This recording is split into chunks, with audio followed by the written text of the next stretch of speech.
একজন জোরপূর্বক জমি দখলের ঘটনাকে কেন্দ্র করে মুখ খুললেন অভিনেত্রী সাদিকা পারভিন পপি। কাঁদতে কাঁদতে যা বললেন এক ভিডিও বার্তায়।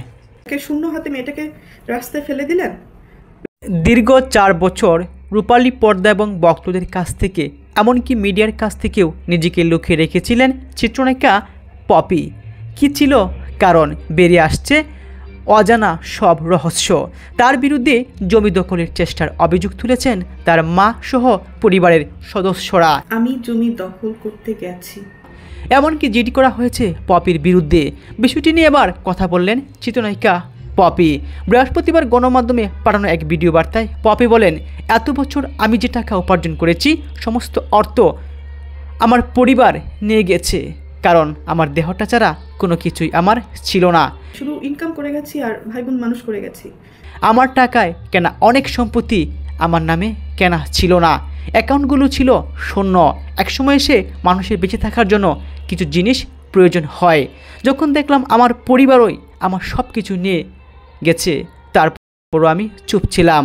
যাদের কুলে পেটে করে মানুষ করেছি তাদেরই দ্বারা আমি নির্যাতিত হয়েছি। আমার মা বোন এস্টাবলিশ করার চেষ্টা করছে।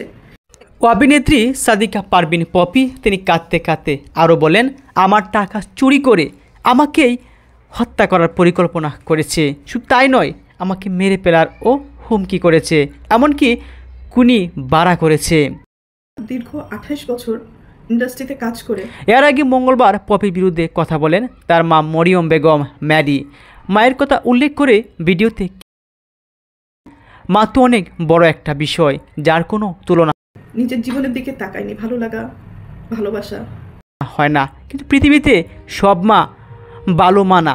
দুর্ভাগ্যবশত আমার মা হয়তো আমাকে সেভাবে ভালোবাসতে পারেনি। পুরো পরিবার, আমার নানির ফ্যামিলিতে আমি সাপোর্ট করেছি, আমার দাদির ফ্যামিলিতে আমি সাপোর্ট করেছি, কারণ আমার পরিবারের কাছে সোনার ডিম পাড়া একটা হাঁস ছিলাম আমি। টাকা চাপানোর মেশিন মনে হয়েছিলাম আমি। একজন মানুষ যখন মেশিন হিসেবে পরিচিত পায় তখন তার মূল্য মেশিন হিসেবে তাকে, আর আমার সাথে বেইমানি করেছে। ফলে সন্তান হিসেবে সেই ভালোবাসাটা হয়তো পাইনি। তারপরও মায়ের প্রতি আমার কোনো অভিযোগ নেই।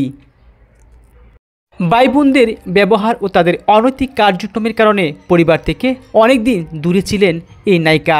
তিনি বলেন, শেষ পর্যন্ত নিজের টাকায় জমি কিনতে গিয়ে তাকে ভূমিদস্যু তকমা পেতে হয়েছে। পপির বিরুদ্ধে জমি দখলের চেষ্টার অভিযোগ তুলে গত 3 ফেব্রুয়ারি খুলনার সোনাডাঙ্গা থানায় সাধারণ ডায়েরি করেন তার বোন ফিরোজা পারভিন। জিডি সূত্রে জানা যায়, পৈতৃক 6 কাঠা জমি দখলের নেওয়ার জন্য স্বামী আদনান উদ্দিন কামাল, কল্লুল মজুমদার এবং শিপনসহ পপি 3 ফেব্রুয়ারি দুপুর 12:30টার দিকে শিববাড়ি এলাকায় ভাড়াটিয়া বাড়ির সামনে যান। এতে বাধা দিলে পপি ও তার স্বামী হুমকি দেন। তার বিরুদ্ধে পরিবারের অভিযোগের বিষয়ে পপি বলেন, আজকে আমার মা বোন যে অভিযোগ করেছে সবগুলো মিথ্যা ও বানোয়াট। তারা সত্য একটি বিষয়কে অসত্য বলে প্রমাণ করার চেষ্টা করছে।